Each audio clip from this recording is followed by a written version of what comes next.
मूसा पैगम्बर अलैहिस्सलातु वस्सलाम उम्मतদেরকে নিয়ে হাত তুলে ডাক দেয়া বলে, মালিক, এই যে এলাকার ভিতরে বহুদিন হয়ে গেল বৃষ্টি নাই, অভাব, সারা জায়গায় মানুষ খাইতে পায় না, ফসল হয় না বৃষ্টির অভাবের কারণে। আল্লাহ তুমি আসমান থেকে বৃষ্টি বর্ষণ করে দাও। আমার আল্লাহ পাক রব্বুল আলামিন গায়বী আওয়াজ দেয়া ডাক দেয়া বলেন, মুসা, আমি আল্লাহ পাক রব্বুল আলামিন বললাম, তোমার এই ৭০,০০০ উম্মতের মধ্যে এমন একজন বান্দা আছে যেই বান্দাটা সারা জিন্দেগিতে কোনোদিন আমি আল্লাহকে আল্লাহ বলে ডাকে নাই। ওই বান্দা যতদিন পর্যন্ত, যতক্ষণ পর্যন্ত সবার সামনে তাওবা না করবে, আমি আল্লাহ পাক রব্বুল আলামিন বললাম, পয়গম্বর মুসা, আমি আল্লাহ আসমান থেকে ততক্ষণ পর্যন্ত বৃষ্টি নাজিল করব না। ওই বান্দাকে বলো, বান্দা যেন সবার সামনে আমি আল্লাহর দরবারে ইস্তেগফার করে, তওবা করে। আল্লাহ নবী মুসা সঙ্গে সঙ্গে ধমক দিয়া ডাক দিয়া বলেন, ইয়া মান আসাল্লাহ, হে ব্যক্তি যে আল্লাহর সঙ্গে নাফরমানি করেছো, একটু দাঁড়ায় যাও, তোমার চেহারাটা একটু আমাদেরকে দেখাও। তোমার মতো নালায়েক না খান্দার কারণে আল্লাহ পাক রব্বুল আলামিন বহুদিন যাবত আসমান থেকে বৃষ্টি বন্ধ রেখেছে। কে আছো? ওই ব্যক্তি দাঁড়ায় যাও। যে গুনাহগার সে জানে সে গুনাহগার, অন্য কেউ জানে না। অপরাধী যে তার অন্তরের মধ্যে বোঝা হয়ে গেছে, আমাকে ছাড়া তো কাউরে বলা হয় নাই। এ আল্লাহর বান্দা হাত তুলেও তুলে না, তুলেও তুলে না। এতগুলা মানুষের সামনে যদি একটু হাতটা তুলে দাঁড়ায় যায়, মানুষ তাকে ভৎসনা দিবে, মানুষ তাকে খারাপ বলবে, খেপাবে, ছোট করবে। দুনিয়ার মানুষ মানুষকে ছোট করে, কিন্তু আল্লাহ কোন বান্দাকে ছোট করে না। এ আল্লাহর বান্দা মনে মনে ডাক দেয়া কয়, হায়, এতদিন পর্যন্ত গুনাহ করলাম, আল্লাহ পাক কোনোদিন আমাকে ধরে নাই, আজকে ধরা তো ধরছে, এমন ধরা ধরছে ৭০,০০০ মানুষের সামনে আল্লাহ পাক ধরেছেন। এই জন্য আল্লাহ পাক বলেন, মা কানা রব্বুকা নাসিয়া, হে পয়গম্বর, আপনার রব ভুলেন না, ছাড় দেন, ছেড়ে দেন না। আমাকে আমার আল্লাহ পাক রব্বুল আলামিন ৭০,০০০ মানুষের সামনে বলল যে তাওবা করার জন্য। এতগুলা মানুষের সামনে যদি আমি তাওবার জন্য হাত উঠাই, মানুষ বুঝে ফেলবে। মাথাটা নিচের দিকে দিয়া পায়ের দিকে তাকায়, জমিনের দিকে তাকায়, মনে মনে করে, আয় হায়, জমিন যদি ফাঁক হয়ে যেত, আমি যদি জমিনের ভিতরে ঢুকতাম, এই বেদ যদি হওয়া লাগতো না। আল্লাহ, আমার মতো নাফরমান বান্দা জমিনের মধ্যে কেউ নাই। এই বান্দাটা চোখের পানি ছেড়ে আল্লাহর দরবারে কান্নাকাটি করে আর বলে, মালিক, এত বছর পর্যন্ত তুমি আমাকে সহ্য করলা, আজকের দিনটার জন্য তুমি আমাকে বেইজ্জতি করো না। আল্লাহর বান্দাটা বারবার মালিকের কাছে ক্ষমা চায়, মনে মনে মনে মনে কয়, আল্লাহ, আজকের দিনটাই শেষ, এটা আমার জন্য শিক্ষা। আমি এমন বিব্রতকর পরিস্থিতিতে কোনোদিন পড়ি নাই। এক দুইজন মানুষ হলে চিন্তাও করা যেত, ৭০,০০০ মানুষের সামনে দাঁড়ানো তো সম্ভব না। রব্বুল আলামিন আল্লাহ, আমার এই গুনাহগুলি এতদিন পর্যন্ত তুমি যেমন ভাবে গোপন রেখেছো, আজকের ৭০,০০০ মানুষের সামনে দয়া করে তুমি আমার গুনাহ গোপন রাখো। আমি তোমার সঙ্গে দিল থেকে লজ্জিত হয়ে তওবা করলাম, আর জিন্দেগিতে কোনোদিন গুনাহের কাছেও যাব না। এই বান্দাটা মনে মনে মনে মনে তওবা করে, চোখ দিয়েও অটোমেটিক পানি বের হয়। লজ্জিত কারে বলে? মানুষ দুনিয়াতে বেইজ্জতি হওয়ার ভয়ে নিজের কোনো খারাপ কিছু প্রকাশ পাবে, এই কারণে ১০-২০ লাখ, ৫০ লাখ, ১ কোটি টাকা পর্যন্ত খরচ করতে রাজি হয়। কিন্তু আল্লাহর দরবারে টাকা দিয়া তো পার পাওয়া যায় না। কি করবে? এতগুলা মানুষ যদি জেনে ফেলে, অবস্থা খারাপ। যার কারণে চোখের পানি বান্দা ফেললো, লজ্জিত হওয়ার চোখের পানি। আল্লাহর দরবারে নিশ্চিন্তে দিল থেকে মাফ চাইলো। বান্দার চোখের পানি জমিনে পড়ে নাই, হঠাৎ করে তাকায় দেখে আসমানের মধ্যে কালো মেঘের ছায়া দেখা যায়। আমার আল্লাহর নবী মুসা পয়গম্বর ডাক দিয়া বলে, আল্লাহ, এতক্ষণ পর্যন্ত তুমি বৃষ্টি দাও নাই বলেছো, বান্দা যতক্ষণ মাফ না চাইবে আমি আল্লাহ ততক্ষণ মিষ্টি দিব না। কিন্তু কাউকে তো দেখলাম না মাফ চাওয়ার জন্য। আসমান কালো মেঘে ছেয়ে গেছে, এর কারণটা মাওলা আমি জানতে চাই। আমার আল্লাহ ডাক দেয়া বলেন, হে মুসা, এতক্ষণ পর্যন্ত যেই বান্দার জন্য আমি আল্লাহ পাক বৃষ্টি দেই নাই, এখন আমি আল্লাহ আসমান থেকে বৃষ্টি দান করলাম ওই একটা বান্দার জন্যই। জোরে বলেন সুবহানাল্লাহ। বান্দেগানে খাসে আল্লামুল গায়ুব দরজাহা জানে জওয়াসিসুল কুলুব জমিসর শুবু এ পিরাহন শানিদি চরাদর চাহে কিনআনশ নদীদি। দয়া করেন কে তুমি পারো করতে মোচন অভাব দুঃখী লোকে, তুমি পরম মুক্তি দাতা মালিকে জগতের। তোমার কাছে চাই যে পানা, তোমার কাছে চাই যে পানা, আমরা প্রতিদিন তোমার দয়ায় পূর্ণ আমার সারা নিশিদিন। কার দয়া? আল্লাহ পাক। আমার আল্লাহ পাক রব্বুল আলামিন দয়া করলেন বান্দারে মাফ করে দেয়। মুসা নবী ডাক দেয়া বলে, আল্লাহ ওই বান্দাকে, যেই বান্দা এত বছর পর্যন্ত গুনাহ করার পরেও আজকে সাধারণভাবে তোমার দরবারে তওবা করলো, তুমি মাফ করে বৃষ্টি দিয়ে দিলা। মালিক বান্দার একটু দেখায় দাও। আমার আল্লাহ কয়, মুসা যেই বান্দার গুনাহ 40 বছর পর্যন্ত আমি গোপন রাখতে পারলাম, আজকে ওই বান্দার গুনাহটা আমি কোন বান্দার সামনে প্রকাশ হতে দিব না। আমি আল্লাহ নিজে বান্দার জামিনদার হয়ে এই বান্দাকে নিষ্কণ্টকভাবে জান্নাত পর্যন্ত পৌঁছায় দিব। সুবহানাল্লাহ। বান্দার তওবা আমি আর বান্দার মাঝখানেই আছে, কেউ জানে না। দুনিয়ার জমিনে কেউ যদি কারো খারাপ কিছু জানে, যদি কোনো ঝামেলা হয়, সম্পর্কের অবনতি হয়, তখন মানুষের সামনে বইলা বইলা বেড়ায়, অমুক এই করছে, ফেসবুকে লেখে, কমেন্ট করে, লিংক শেয়ার করে। আল্লাহ নবী সাল্লাল্লাহু আলাইহি ওয়াসাল্লাম এই কারণে বলেন, শোনো, জমিনে কোন বান্দা যদি কোন বান্দার গুনাহ গোপন রাখে, মান সাতরা মুসলিমান সাতরাহুল্লাহু ইয়াউমাল কিয়ামা, কোন মুসলিম কোন মুসলমানের দোষ গোপন রাখবে, কিয়ামতের ময়দানে আমার আল্লাহ ওই বান্দার দোষ গোপন রেখে দিবেন। মানুষের গুনাহ নিয়ে এত নড়াচড়া করতে নাই। প্রত্যেকটা মানুষের গুনাহ আছে, তলা সবারই খারাপ, আমারও খারাপ, আপনাদেরও খারাপ, যত বড় পীর হোক সবারই খারাপ। নাই যদি হইতো তাহলে তো আমরা মানুষ হইতাম না, ফেরেশতা হইতাম। আর ফেরেশতাদের তো আল্লাহর কাছে দাম নাই, আমাদের দাম এই কারণে যে আমরা গুনাহও বুঝি, আবার গুনাহ করার পর আল্লাহর কাছে মাফও চাই। মাফ চাওয়ার মন মানসিকতা এই কারণে রাখবেন। একটা বনি ইসরাইলের লোক যদি খালি একটু তওবা করার কারণে 40 বছরের গুনাহ মাফ হয়ে যায়, তাহলে আপনি আমি আখির নবীর উম্মত হওয়ার কারণে তো আরো আগে মাফ করে দেব ইনশাআল্লাহ, আরো আগে মাফ করে দেব। খালি চাওয়া দরকার নাই, চাওয়া দরকার। এইজন্য আল্লাহ পাক রব্বুল আলামিন বলেন, বেশি বেশি ইস্তিগফার করো। নবী সাল্লাল্লাহু আলাইহি সাল্লাম বলেন, আমি নিজে ওয়াল্লাহি ইন্নী লা আস্তাগফিরুল্লাহ ওয়া আতুবু ইলাইহি ফি কুল্লি ইয়াউম। নবী বলেন, আমি প্রতিদিন 100 বার অথবা 70 বারের বেশি আল্লাহর দরবারে ইস্তিগফার করতাম। সুবহানাল্লাহ। নবী যিনি সুপারিশ না করলে আমরা জান্নাত পাবো না, ওই নবী বলেন, আমি নিজে প্রতিদিন 70 থেকে 100 বার ইস্তিগফার করি। আমাদের তো ভাই 1 কোটি বার করা দরকার। হযরত আবু হুরায়রা রাদিয়াল্লাহু তাআলা আনহু 12000 বার প্রতিদিন ইস্তিগফার করতেন। সুবহানাল্লাহ। কোন নাকি 12000 বার ইস্তিগফার, একদম সহজ। হাতের ভিতরে একটা তাসবিহ নেবেন, গণনা করা যায় যেগুলা ডিজিটাল। আপনি আপনার কাজ করতেছেন, হাতে তাসবিহটা থাকবে, আর কিচ্ছু দরকার নাই। আপনি দেখবেন দিন শেষে 5-7 বার ইস্তিগফার পড়া হয়ে গেছে। আপনি আজকে থেকে এটা ট্রাই করে দেখেন। রমজান সামনে আসতেছে, এখন থেকে একটু নিজের প্রস্তুতি করেন। অনেকে কয় না রমজান আসতেছে, ইচ্ছা মতো গুনাহ টুনা করে লই, রমজান আসলে তার করতে পারবো না, রমজান আসলে মাফ চাই নেব। মানে যত অকাম আছে সবাই কয়দিনে করবে। অথচ রাসূল সাল্লাল্লাহু আলাইহি ওয়াসাল্লাম এই মাসে সবচেয়ে বেশি ইবাদত করতেন, সবচেয়ে বেশি রোজা রাখতেন। কেন? কারণ শাবানে আল্লাহ পাকের কাছে বান্দার আমলনামা পেশ করা হয়। সুবহানাল্লাহ। শাবান মাসে আপনার আমার সবার আমলনামা আল্লাহর কাছে পেশ করা হবে। নবী বলেন, আমি চাই যে আল্লাহর কাছে আমার আমলনামা পেশ হচ্ছে ওই অবস্থায় যে অবস্থা আমি রোজাদার।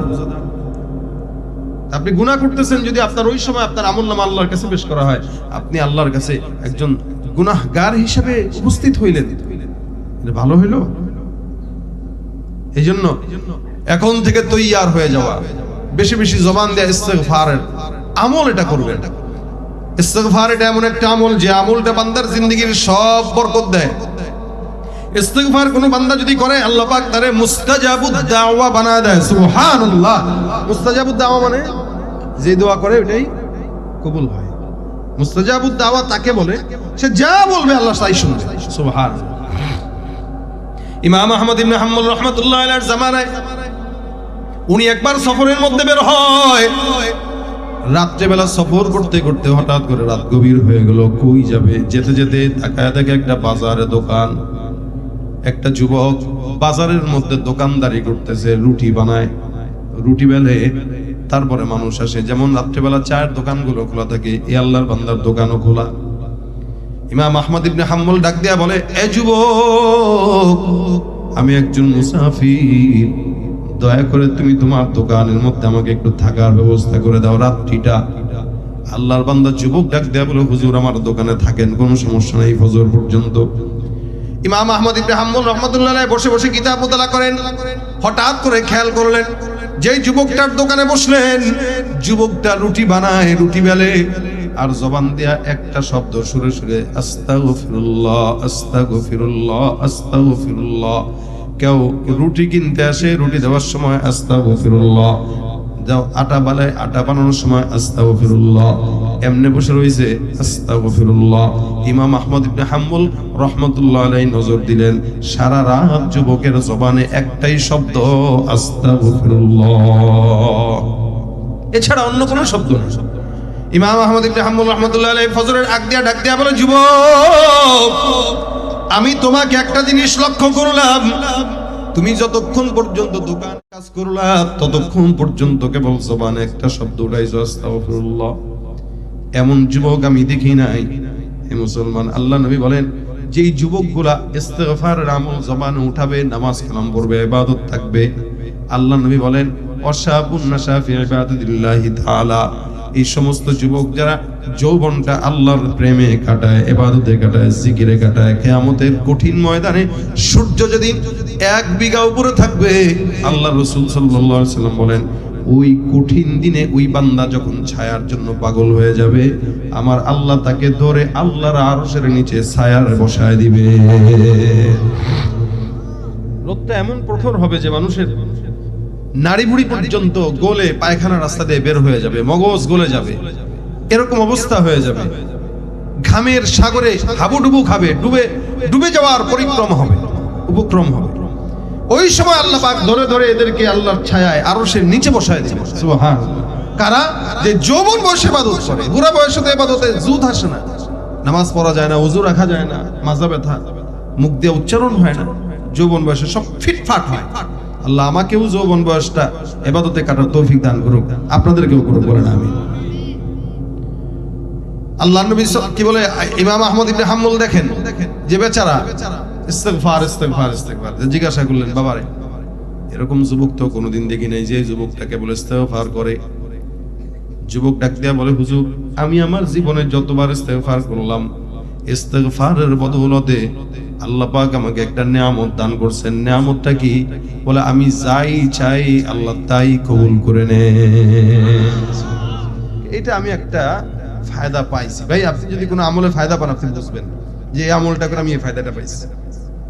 এই আল্লাহর বান্দা ডাক দেয়া বলে, আমি ইস্তিগফারের মাধ্যমে আল্লাহর দরবারে যাই চাই আল্লাহ পাক তাই দান করেন, যাই বলি আল্লাহ পাক তাই শুনেন, আল্লাহ পাক রব্বুল আলামিন সব দোয়া কবুল করে নেন। কিন্তু এখনো পর্যন্ত আমি মুস্তাজাবুদ দাওয়া হইতে পারি নাই। কারণ কি? আমার আল্লাহ একটা দোয়া এখনো কবুল করে নাই। ইমাম আহমদ ইবনে হাম্বল রাহমাতুল্লাহ আলাইহি ডাক দেয়া বলে, কোন দোয়া কবুল হয় নাই? যুবক ডাক দিয়া বলেন, হুজুর, আমাদের এই এলাকায়, আমাদের এই দেশে সবচেয়ে বড় ইমাম, যার নাম ইমাম আহমদ ইবনে হাম্বল, আমি আল্লাহর দরবারে সবসময় দোয়া করি, আল্লাহ, ওই আল্লাহ ওয়ালার সঙ্গে একটা বার তুমি আমাদের সরাসরি দেখা করায় দিও। আমি বারবার এই দোয়া করি আর ইস্তিগফার করি, আল্লাহ পাক রব্বুল আলামিন ইস্তিগফারের বদৌলতে আমার তার সঙ্গে যেন দেখা করায় দেয়। কিন্তু এখনো পর্যন্ত আল্লাহ সেই দোয়া কবুল করে নাই, আমি মুস্তাজাবুদ দাওয়া হতে পারি নাই। ইমাম আহমদ ইবনে হাম্বলের চোখ দিয়ে পানি বের হয়। যুবকটাকে জড়ায় ধরে, কপালের মধ্যে চুমা খায়, বুকের মধ্যে নেয়, ধরেই রাখে। কিছুক্ষণ পর ডাকতে কয়, যুবক রে, তুই তো বিশাল বড় মুস্তাজাবুদ দাওয়া। কারণ কি? বলে আল্লাহ পাক তোর দোয়া এমন কবুল করেছেন যে ইমাম আহমদকে কান ধরে রাতের বেলা তোর দোকানে আল্লাহ নিয়ে আসছে। তা মানে কি? তার মানে কি? আমি তো ইমাম আহমদ ইবনে হাম্বল। যুবক খা করে তাকায় আছে, বলে কি? আল্লাহ পাক রব্বুল আলামিনের এত কুদরত যে ইস্তিগফারের বদৌলতে আমি আপনার মতো একজন মানুষের দিদার পেয়ে গেলাম। সুবহানাল্লাহ ওয়া বিহামদিহি। এটা তো আমার কোনো কারামতি না, এটা ইস্তিগফারের কারামতি। আমি তো এই কারণে ইস্তিগফার আমার জবানে উঠে। এইজন্য আল্লাহ পাক 6টা প্রেসক্রিপশন কোরআনে দান করেন। এক নম্বর আল্লাহ পাক বলেন, ফাকুলতু আস্তাগফিরু রাব্বাকুম ইন্নাহু কানা গফফারা ইউরসিলিস সামাআ আলাইকুম মিদরারা ওয়া ইউমদিদুকুম বিআমওয়ালিন ওয়া বানিনা ওয়া ইয়াজআল লাকুম জান্নাতিন ওয়া ইয়াজআল লাকুম আনহারা। আল্লাহ পাক বলেন, কোন বান্দা যখন ইস্তেগফার করে, এই কয়েকটা কথা মনে রাখবেন, তারপরে দোয়া দেব, চলে যাবেন। বাসায় যায় মরণ পর্যন্ত চেষ্টা করবেন আমলটা করার, ইনশাআল্লাহ। এক নাম্বার আল্লাহ বলেন, কোন ইমানদার মুমিন বান্দা যদি গুনাহ করে আর যদি বান্দা ইস্তেগফার করে, আমি আল্লাহ ইস্তেগফারের বদৌলতে বান্দার সব গুনাহগুলো ক্ষমা করে দিব। সুবহানাল্লাহ। 2 নাম্বার, কোন মুমিন বান্দা যদি ইস্তেগফার করে, আল্লাহ পাক বলেন, ইউরসিলিস সামাআ আলাইকুম মিদরারা, যদি বৃষ্টি না হয় আসমান থেকে আমি আল্লাহ ওই বান্দার জন্য উপকারী বৃষ্টির ফয়সালা করে দিব, গুনাহ মাফ হবে। 2 নম্বরে বৃষ্টি হবে। অয়ুমদিদুকুম বিআমওয়াল, মাল নাই, সম্পদ নাই, অভাব, আল্লাহ পাক বলেন ইস্তিগফার করো, আমি আল্লাহ পাক সম্পদে বরকত দান করে দিব। সুবহানাল্লাহ। আয়ুমদিদুকুম বিআমওয়াল ওয়া বানিন, সন্তান হয় না। কোন মুমিন বান্দা যদি আল্লাহর দরবারে ইস্তেগফার করে, আমার আল্লাহ বলেন ওই বান্দাকে আমি আল্লাহ ইস্তেগফারের বদৌলতে সন্তানও দান করে দিব। সুবহানাল্লাহ। ওয়া জাআল লাকুম জান্নাত, আপনাদের এলাকায় ফসল অনেক আছে, দেখবেন যখন নাকি ফসল হয়, পেকে যায়, সরিষা হয়, ধান হয়, এগুলারে দেখলে মনে হয় জান্নাত দেখতেছি, এত চমৎকার লাগে। আল্লাহ পাক এত ফসলে বরকত দান করবেন যেন মনে হবে জান্নাত। আল্লাহ পাক রব্বুল আলামিন বলে, বান্দা তোর ফসলে বরকত দিব, আর নদী নালাগুলো যদি শুকনা থাকে, আমি আল্লাহ নদী নালাগুলোতে পানি দিয়ে প্রবাহিত করে দিব। সুবহানাল্লাহ। নদী নালায় পানি দিবেন, ফসলে বরকত দান করবেন, রিজিকে সাদ দান করবেন, সম্পদ সন্তানে বরকত দান করবেন, গুনাহ মাফ করবেন, আসমান থেকে বৃষ্টি দান করবেন। সুবহানাল্লাহ। আমল কয়টা? আর ফায়দা কতগুলো দেখছেন? এইজন্য আল্লাহ নবী সাল্লাল্লাহু আলাইহি ওয়াসাল্লাম বলেন, মান লাজিমাল ইস্তিগফার জাআলাল্লাহু লাহু মিন কুল্লি হাম্মিন ফারাজা ওয়া মিন কুল্লি যিকিন মাখরাজা ওয়া রাযাকাহু মিন হাইসু লা ইয়াহতাসিব। কোন বান্দা যদি জবানে ইস্তিগফার লাজিম বানায় নেয়, আমার আল্লাহর নবী বলেন ওই বান্দার যত পেরেশানি আছে সব পেরেশানি আল্লাহ পাক দূর করে দিবেন। বউ কথা শুনে না, সন্তান কথা শুনে না, নানান টেনশন, চাকরি হয় না, আল্লাহর নবী বলেন সব পেরেশানি দূর করবেন কে? আল্লাহ।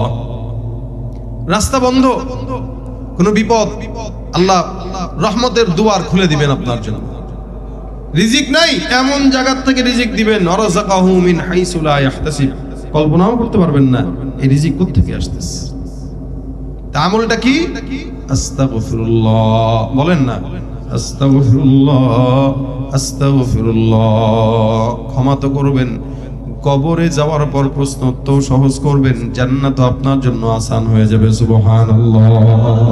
ও তুই এই দুনিয়ার মায়ায় পড়ে করছো কত বাহানা, এই যে নয় তোর আসল বাড়ি, কবর যে তোর আসল ঠিকানা। পূর্বপুরুষ যারাই ছিল একে একে সব হারালো, পূর্বপুরুষ যারাই ছিল একে একে সব হারালো। তুমি আমি কেউ রব না, তুমি আমি কেউ রব না, দিতে হবে রওয়ানা। এই যে নয় তোর আসল বাড়ি, কবর যে তোর আসল ঠিকানা। আর কত কাল দিবি ফাঁকি, বেশি দিন আর নাই যে বাকি, কবর তোমায় লইবে ডাকি। আজরাইল তো লইবে ডাকি, শুনবে না তো কারো মানা। এই যে নয় তোর আসল বাড়ি, কবর যে তোর আসল ঠিকানা। কবরের সওয়াল জবাব আসান হোক, এটা আমারও যেমন চাওয়া, আপনাদেরও চাওয়া। এই চাওয়ার থেকে আজকে থেকে আমরা নিয়ত করব ইনশাআল্লাহ সময় এমনি এমনি নষ্ট না করি। সময়ের অনেক দাম ভাই, রমজান আসতেছে আর হাতে গোনে 14 থেকে 15 দিন বাকি। আমাদেরকে এখনই হাতছানি দিয়ে রাখতেছে, গুনাহ ছেড়ে দাও, গুনাহ ছেড়ে দাও। রমজান মাসে যদি গুনাহ ছাড়তে চান, এখন থেকেই গুনাহ ছাড়ার প্রস্তুতি নেন। প্রস্তুতি, রাসূল সাল্লাল্লাহু আলাইহি ওয়াসাল্লাম কোমর বেঁধে নামার কথা বলছেন, যাতে করে গুনাহ না হয়, কোনোভাবেই যেন না হয়। নিয়ত করবেন সর্বপ্রথম রমজানে 30টা রোজাই রাখবো ইনশাআল্লাহ। ইনশাআল্লাহ নিজেরা রাখবেন, নিজেদের বিবিদেরকে রাখাবেন, সন্তানরা লায়েক হলে তাদেরকে রাখাবেন। কোনো মহাব্বত নাই এই ক্ষেত্রে, কোনো মায়া দেখাবেন না। আমলের ক্ষেত্রে মায়া দেখাবেন তো চোখের সামনে সন্তান জাহান্নামে যাবে, আপনিও যাবেন। আমলের ক্ষেত্রে মায়া দেখাবেন। আর এই জায়গায় একটু কঠোর থাকবেন, এখানে একটু কষ্ট হইলেও, সন্তান খারাপ মনে করলো, বউ খারাপ মনে করলো, ইনশাআল্লাহ চোখের সামনে তাদেরকে জান্নাতে যেতে দেখবেন, তখন ভাল লাগবে। এই জন্য আমরা চেষ্টা করব আমাদের যৌবনটা যেন একটু সুন্দর করে কাটাইতে পারি। আর জবানে একটাই শব্দ আস্তাগফিরুল্লাহ, এখন থেকে প্রতিদিন কমাস কম 5 ওয়াক্ত নামাজের পরেও যদি 20 বার করে পড়ি, 100 বার, তাও তো নবীর সাথে মিশে যায়। বেশি পড়লে তো কোনো কথাই নাই, কিন্তু একদম যদি নাই পারি, এই না পারার চাইতে অন্তত প্রত্যেকদিন 100 বার করে হলেও তো পড়া যায়। 20 বার 20 বার করে আসান তরিকা, 20 বার করে প্রত্যেক নামাজের পরে পড়লে দেখবেন এমনিই 100 বার হয়ে গেছে। এই কারণে চেষ্টা করবেন ইনশাআল্লাহ যে আমরা যেন প্রত্যেকেই প্রত্যেক দিন অন্তত 100 বার করে ইস্তেগফারের আমল করতে পারি। সকলে বলেন আমিন। আল্লাহ আমাদেরকে গুনাহমুক্ত হায়াত দান করে, বলেন আমিন। যারা আজকের এই মাদ্রাসা, মহিলা মাদ্রাসা, আল্লাহ পাক এই মহিলা মাদ্রাসায় যারা দান সদকা করেছেন, আল্লাহ পাক যেন প্রত্যেকের দান সদকা কবুল করে, বলেন আমিন। আল্লাহ পাক যারা বসছেন শেষ পর্যন্ত, সকলের গুনাহ খাতা যেন আল্লাহ পাক মাফ করে। মাদ্রাসা অনেকে দান সদকা করে।